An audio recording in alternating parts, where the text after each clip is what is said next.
Welcome to the Teachers on Fire podcast, where 21st century educators come to share, learn, and be inspired. We believe in the growth mindset, creativity, communication, critical thinking, collaboration, and strategic uses of education technology. Our mission is to share news and views from teachers who are crushing it in the classroom and making a difference for learners everywhere. I'm your host, Tim Cavey. Let's jump into today's episode. Today I'm speaking with John Sowash. John is an educator, freelancer, husband, and dad. He's also the author of the Chromebook Classroom, which you can check out at chrmbook.com. John, thanks so much for coming on the show today. Are you ready to talk education? Let's do it. I'm ready. All right. Well, I'm excited to talk more about G Suite and Chromebooks, and that's kind of the world that I live in. But first, why don't you set us up by telling us about your current education situation? Sure. Yeah. It's a little unusual. Started as a high school science teacher outside of Detroit, Michigan. Midwest guy, live in the Great Lakes state. Taught 5 years high school biology, and then I was a high school principal for 2 years. And during that time, you may be able to relate. You know, my school went from virtually no technology. I mean, when I was hired, we barely had Wi-Fi. Fast forward 7 years later, we gave every kid an iPad. Wow. And so it was just this incredible transition. I didn't really realize it at the time because you're just in it. But, you know, I was the first teacher to get a projector in the classroom. You know, we upgraded our lab. It was just crazy. Yeah. And that's also when Google started to become a thing. The iPad was launched. Google Drive was created. This is back in the days of Google Wave. Right. And so I accidentally became the expert on a lot of that stuff. Sure. At the time, there were no conferences. There were no workshops, courses. You just figured it out. And one of the best things I did was created a blog to share some of my own discoveries. And over a period of another 5-6 years, that ultimately presented an opportunity for me to leave the classroom and support technology full-time with schools and districts around the country, which is what I do today. I love that story, John. And it's funny to me, I'm sure you can relate, how so many educators, you visit a school and you get told so-and-so is the tech guy or the tech girl. And yep. Lo and behold, you find out it's simply a case of they're the person willing to try new things and sort of figure things out. And then others sort of start to lean on them, and you have this identity kind of evolve, as you say, by accident. So that's very cool, though, that your journey has taken you a long, long way, far further than I'm sure you imagined at the beginning. Oh, my goodness. I mean, I didn't even know that you could be a professional blogger, course creator, author. I mean, that was never a goal of mine. But what I learned is that I love to teach. Yeah. Teaching is my passion. Yeah. What I discovered is that I really like to teach adults. And so that's what I'm able to do today. Awesome.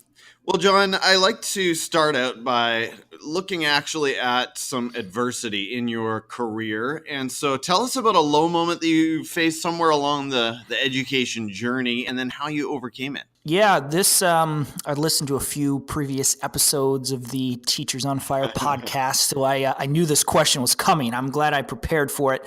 So this actually kind of is the continuation of that short summary I just gave. Okay.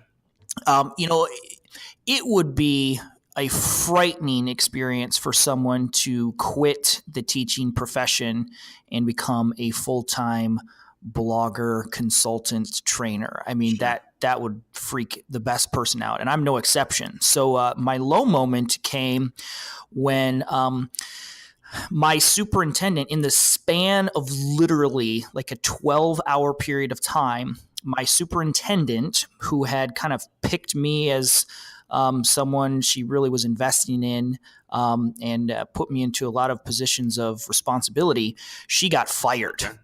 It was just brutal. I mean, 1 minute I'm there doing my job and she's, supporting me and casting the vision forward. The next day she's gone. desk cleared, done. And I got in the center of a political hurricane. Really didn't have anything to do with me. The superintendent and the school board just did not see eye to eye. And so in a span of 24 hours, the superintendent got fired. And my project, which was her pet project, got the axe as well. And so I was just kind of collateral damage from all of this. Yeah. And so I lost my position as an administrator in the program that I was running. Now, I could have gone back to the classroom, but I didn't really feel that was the right move for me. And so that was really the catalyst that pushed me into becoming a full-time entrepreneur and freelancer. Without that experience, it would have really been hard to just quit a good job to do that. But in my situation, it was either find a new job or try this out. So I didn't really have a lot of barriers to at least trying it out for a little bit. So it's interesting, that low moment, which was pretty discouraging and frightening, honestly, ultimately resulted in something really cool. John, are you familiar with a guy named Pat Flynn? Yes, I actually met Pat a few weeks ago. Oh, that's awesome. Well, he's kind of a hero of mine. He's definitely in my podcast queue, and your story kind of reminds me of his a little bit. And sometimes, we have to go through that closed door somewhere, right? That dead end. And that forces us to sometimes better things. It forces some creativity and some new ambition and some new dreams out of us. And it takes us to some pretty amazing places. Well, John, I'm looking forward to digging into your book. But before we go there, let's start with the big picture. Tell me what excites you about education today. And this might be the bird's eye view, the aerial view, or it might be some practice that teachers are doing right in their classroom. My answer is actually going to be pretty boring, honestly. What excites me about education today are teachers.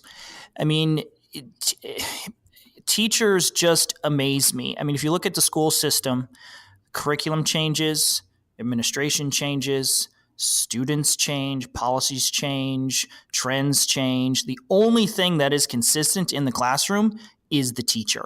I mean, I've worked with teachers who have been in the classroom, the same classroom for 15, 20, 30 years. I mean, that is just unbelievable. It's amazing to me. And sadly, I don't know of another profession that is as misunderstood and frankly maligned as teachers are. I don't get it.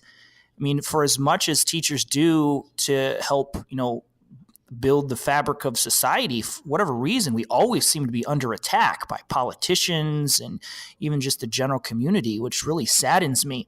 Yet despite all of this adversity, all the budget cuts, the poor pay, the poor working conditions, teachers show up and they get the job done to the best of their ability every day. I love technology, but honestly, teachers are the most important thing in the classroom. And my role, my passion is making sure that we equip those teachers with every tool possible to let them do their job better. So teachers are what makes me excited, and that's why I do what I do, because there's just so many amazing educators across the country. Well, John, that was well said, and I think right now teachers everywhere are applauding in their cars and on their treadmills. I think that was well put. Yeah, I really don't get it. I mean, you guys, you teachers, you do such an awesome job. I mean, you show up every day. You've got students who are unprepared, who are not in the right class, but you work with them anyways. I mean, you do whatever you can to help move those kids forward. And yet all the news headlines seem to be negative. Teachers make too much money. They get the summers off. They're lazy, et cetera, et cetera. And it's unbelievable. You guys still come back, which is so impressive to me. Thanks, John. And, I'll add this, that when I look around the room, either in my current master's studies or in my staff room in my school, I just think, I'm working with some amazing, quality, committed people. And that goes for every school I've been in. So preach it, brother. Let's move into the Chromebook Classroom, John. Now, as I said at the outset, I am a huge G Suite fan, and I've also worked a lot with Chromebooks, kind of in different environments. But you recently published the Chromebook Classroom, so you've got a lot to teach us, especially those who are working in the G Suite, working with Chrome. So talk to us about what teachers can expect to find in the book, and what were your main goals in writing the book? Yeah, absolutely. So this is an easy one. It's another passion of mine. My goal in writing this book was to break the misconception that a Chromebook is just a fancy web browser. I'm a little discouraged and saddened that Chromebooks are not being used to their full potential. It's a little awkward. So, Chromebooks are amazing because they are so simple and they just work. And I think Google has really focused on marketing that message. But the result has been, people have been like, oh, well, it's got a screen, a keyboard, and a web browser. No big deal. There's not really much you need to know about it. But Chromebooks, especially in the last 2-3 years, Google has really been polishing the operating system and adding in some unbelievable features, tricks, tools, and a lot of teachers don't know about it. Chromebooks are more than just a consumption device. Apple has done a great job marketing that iPads are, creation tools, which is true, and they're wonderful. But that doesn't mean Chromebooks are not. And so I feel that we have this marketing message that, if you want to do cool stuff, use an iPad. If you just want to check your email or edit a Google Doc, then use a Chromebook. And so I am out to break that mold, to dispel that myth and show you that, yes, in fact, you can create with Chromebooks. I love that. And John, I'm sure you would agree the trend has been more and more quality programs are appearing in the cloud now. And so, as you put it, you really don't need, I know what you're saying about the web browser, because I've heard that line too, that all a Chromebook is a web browser. But man, when you talk about programs and platforms available in the cloud, students can do a lot, right? Just from their device. It's amazing. It's absolutely incredible what you can accomplish. I'm big into multimedia right now, in helping teachers understand that their students can create multimedia to demonstrate their learning. So that gets into images,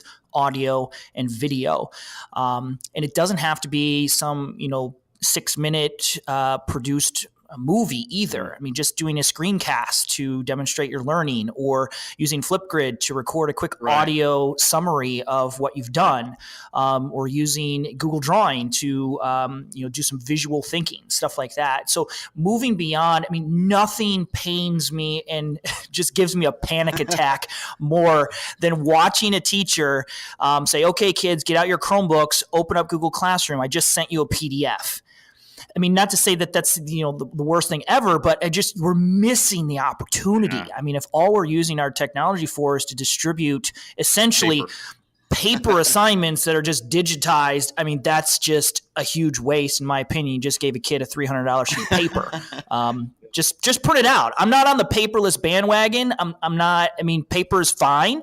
I would rather see a teacher use paper because it makes sense than to try to take that sheet of paper and digitize it without actually rethinking the purpose of the lesson. Well, I love, John, just listening to you, I can tell you're grounded in solid pedagogy, and you're not just about the next shiny object. You're thinking deeply about all of this. John, I'm looking forward to getting even more specific, but I will ask you about EdTech tools here in a minute. So we'll come back to that. But first, a couple of more personal questions, I guess, biographical questions. Outside of education, what's another area of passion and learning for you? And I like this question because it just makes you a little more human. Sure. Yeah. I love technology and education. That's, my industry and area of focus. But lately, in the last probably 5 years or so, I've really been bitten by the business bug. Which is a blessing and a curse. So my wife, Nellie, and I, we were serial entrepreneurs, which again is a curse as well as a blessing. I haven't even added up. I think we've started and run maybe 7 different businesses in our marriage. We've been married 11 years. We have done web retail, small manufacturing, traditional retail. We actually owned a baby and kids store in our local town. I've done retail arbitrage, service businesses, consulting, a little bit of everything. Now that sounds super fancy. It's like, oh, he's a serial entrepreneur. But, some of those worked out and they were great. Many others were complete and utter failures. That could be a whole podcast in and of itself. So I love just the idea of how do you provide value to people and also earn a living. Like money and value are not mutually exclusive. Like I can provide value to someone in a way that they are happy to, pay for my expertise or the resources that I provide, because the value I give them far exceeds the financial cost of the book, the course, the training, or whatnot. John, tell us about a personal habit that contributes to your success. This might be something you do on the daily or weekly. What's your secret sauce? So I have 5 kids, which adds to the chaos. My kids are 2, 4, 6, 8, 10. So very young family.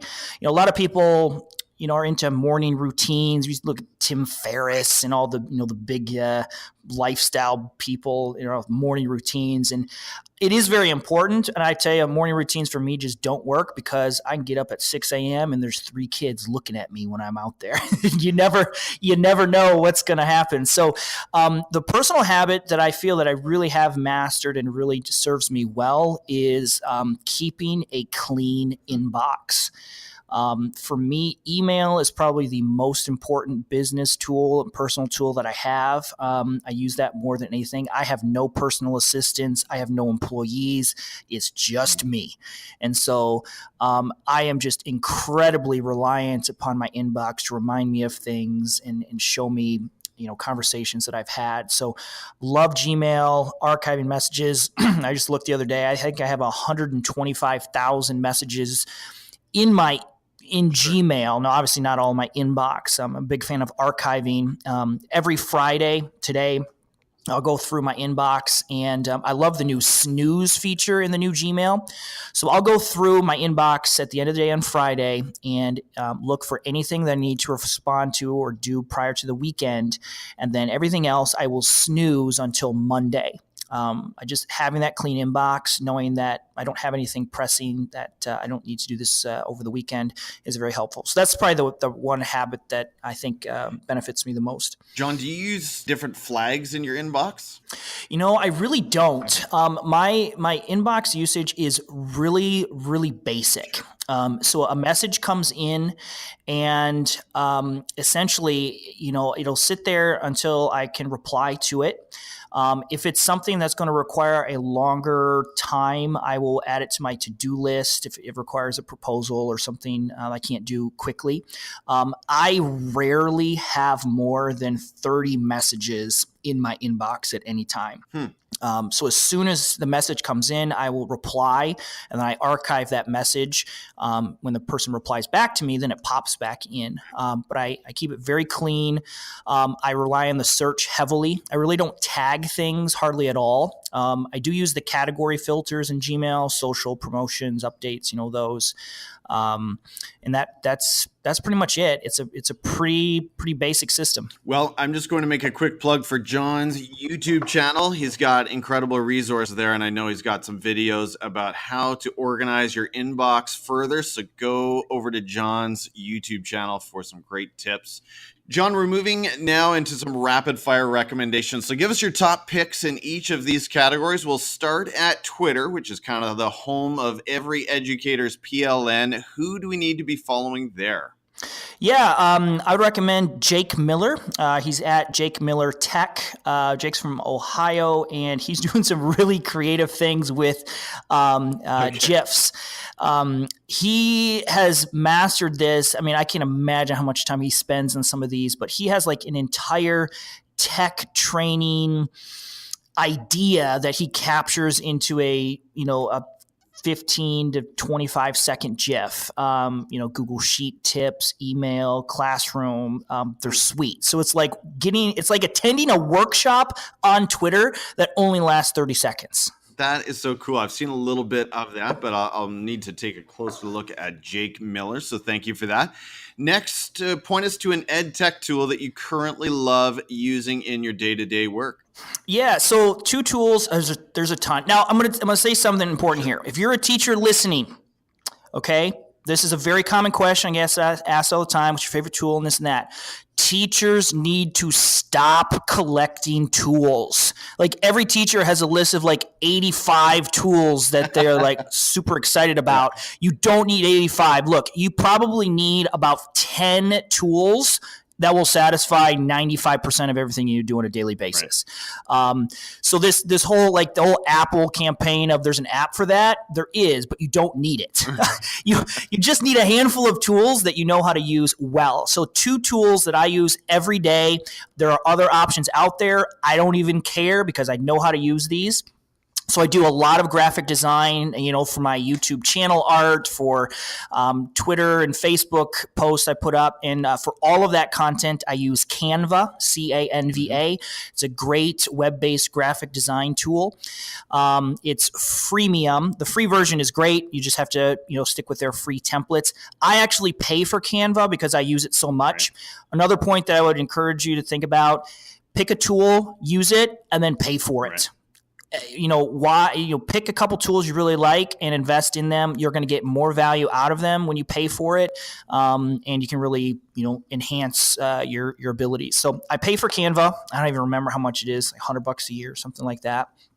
The second tool that I use a ton is Screencastify. I do all of my video screencasts on that. Right now I'm creating a course called Classroom Kickstart. It's going to have about probably 2 hours worth of video content sprinkled throughout the course, and all those videos were created with Screencastify. Again, that is a free tool. I pay for it. Screencastify is ridiculous. It's $25. If you are not paying for Screencastify, it's just insane how cheap it is. It gives you some editing capabilities, which is awesome. You can create animated GIFs, and then I can post directly to Google Classroom as well. For $25, some of you guys spend more than that in a week at Starbucks. So there's no reason you shouldn't be paying for the premium version. Hey, John, have you tried wevideo.com? I have, yeah. I have the premium subscription to that just because I wanted to play with it and talk intelligently about it. It is awesome. It's probably the best tool right now for editing videos on a Chromebook. Right. My challenge, I don't use it very much just because all of my videos are super low production. Like I don't put transitions in it. I don't do anything. I literally just crop out the ends. It's very raw, which is kind of the trend in video these days anyway. So if you need to do something more polished and professional, WeVideo is hands down what I'd recommend. I'm more of a quick and dirty kind of guy. Okay, fair enough. John, recommend a book. Is there one that you've been reading lately that you really like, or maybe one of your all-time faves that we need to check out? Oh, yeah, for sure. So one of my all-time favorites I would highly recommend is Start With Why by Simon Sinek. Yes. It's more of a business book, but really gets into, we focus on the what and the how, but that's really not the most important question. As teachers, we know this because the most terrifying question a student ever asks us is, why do I need to know this? And if you cannot intelligently articulate why whatever you're teaching is important for a student, you're in big trouble. And it has to get, beyond just you have to pass this class to graduate. You've got to be able to articulate that. So Start With Why by Simon Sinek is one of my my all-time favorites. I think, I try to get out of the EdTech world occasionally because I'm so engrossed in it. And so I have been reading a lot of fiction, or I try to read fiction as often as I can. Ready Player One was one of my favorites. And just for the record, I read it before the movie came out. Okay. So all you people who are movie fans, I read it first. Love that, Orson Card's books as well. Kind of science fiction, fantasy stuff are some of my favorites to get out of EdTech for a bit. John, are you a podcast listener? And if so, tell us about a podcast or two that we can add to our list. Yeah, absolutely. So my favorite podcast is called the Chromebook Classroom podcast. So I do have a podcast as well. It's kind of an extension of my book. I couldn't fit all the stories in. And so each episode features a teacher, administrator, or someone who's using Chromebooks in interesting ways. It's just Chromebook Classroom podcast on all your favorite podcast players. In terms of the ones I listen to, I really like Reply All, which is a super nerdy internet podcast where they just do these really ridiculous stories on the subculture of the internet. It's pretty hilarious if you want to geek out. So Reply All is good. I do have a lot of business podcasts. So right now, Pat Flynn, we mentioned him earlier. He has a really good one. If you're kind of interested in the business side of things, he would be a great resource. Smart Passive Income is his. I've kind of graduated from him because I've been doing this for a while. So right now I've been listening to the Gary Vee Audio Experience. This is Gary Vaynerchuk.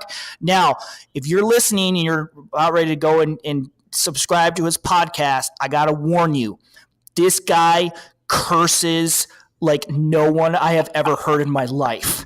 It's kind of his thing. So if you're sensitive to that kind of stuff, stay away. But he is a brilliant business strategist and things. So he's very entertaining. You're either going to love him or hate him for sure. And the last one that I listen to quite a bit is This Week in Google by TWiT TV. It's been around forever. It's not an education podcast. You just talk Google and cloud stuff from a very kind of high level perspective. Those are some of my favorites. Those are great picks, John. And I was just listening to This Week in Google yesterday. They were talking about that $5 billion fine that Europe laid down on Google. And so, just a little pocket change for the big G. Yeah, for the big G. Two more, John. This has been so much fun. Tell us about a YouTube channel. Now, we mentioned your own, and we'll get that link into the show notes. But is there a YouTube channel that you personally enjoy?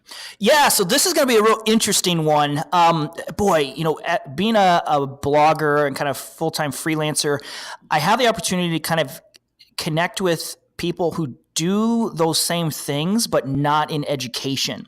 And a guy who I recently met, his name is Ben Collins, and he is a spreadsheet forensic analyst. I bet that's a job title you didn't even know existed. Right. So if a company, even like the whole Facebook thing with Cambridge Analytica, like did they give data, didn't they give data, all of that. Like when they say we verified this did or didn't happen, they would hire someone like Ben who has like mad data analysis skills and is able to find money, trace the path of data from one place to the next. Crazy stuff.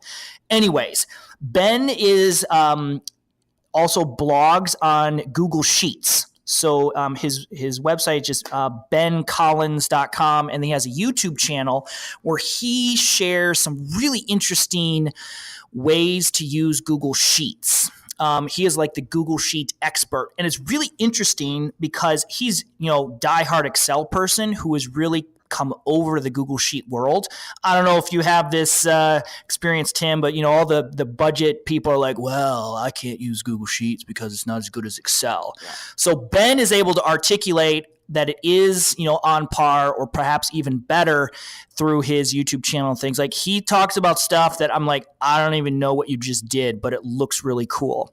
So if you're into Sheets or you want to learn more about Sheets, he's got some great resources on his website and on his YouTube channel. Just Google search Ben Collins Google Sheets and you'll find it. Can't wait to check that one out, actually. That's kind of an ongoing debate, right? That the Microsoft suite, software suite is just a little more powerful than the G Suite. And I think there's a lot of credence in those arguments sometimes. But the G Suite apps are certainly coming along quickly. And I love hearing that Sheets is just as good, maybe even a little better than Excel. Yeah, I wish the Microsoft people would just, be honest and just say, I like Microsoft Office better. That's fine. If you like it better, then use it. But this whole argument where, this one's worse, therefore I won't use it, I don't think that holds water. I mean, if one tool helps you get your job done, then absolutely go and do it. But, we don't have to belittle one in favor of the other. It's not, it's not a mutually exclusive thing. John, last question. You're at the end of your day. You've got no blog post to write, vlog posts to edit, no more speaking engagements to prepare for. What are you watching on Netflix right now? Well, the real answer is that never actually happens, especially with 5 kids. The honest truth is I watch very little TV. We really don't.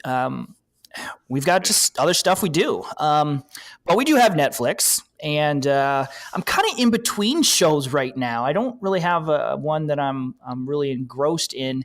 Last night we watched Nailed It, which is pretty hilarious. It's a food show where they have a expert like cake decorator make a cake, and then they bring in 3 just everyday average bakers and ask them to copy it. And it's just a disaster. I mean, if you like those Pinterest boards about here's what I was trying to make and this is what I came up with, you'll enjoy Nailed It. Okay. John, like I said, this has been so much fun. I feel like we could talk a lot longer. What are the best ways for people to follow your content and hear more from you online? Yeah, absolutely. So I'm available on all the socials. I use the same handle everywhere. So I'm JR, letter J, letter R, Sowash, Sowash, everywhere. So Twitter, JR Sowash, YouTube.com/JR Sowash, Instagram.com/JR Sowash, all the places. Mm-hmm. My personal blog, where I just talk about whatever I feel like talking about, is electriceducator.com. And that's just my personal thoughts. It's more for me than anyone else. Then I have two websites that I maintain for very different topics. So all of my Chromebook resources are available at chrmbook.com. That's getting a redesign. It's going to be pretty cool here in the next month or so. And then I also do a lot with Google certifications. And I have a ton of resources for anyone who's interested in becoming a Google certified educator. All that is available at geducator.com. Well, John, thanks so much again for sharing your time with us today. It's been enlightening and inspiring. So thank you again, and enjoy the rest of your summer. Tim, it's been a pleasure. I really appreciate what you're doing here, kind of giving teachers a platform and highlighting the successes in their classroom. I think it's a great thing. Thanks for listening to this episode of Teachers on Fire, where teachers come to share, learn, and be inspired. Please subscribe to the podcast, leave us a review on iTunes, and follow us on Twitter at Teachers on Fire. I'm your host, Tim Cavey, saying goodbye for now, and we'll catch you next time, right here on the Teachers on Fire podcast.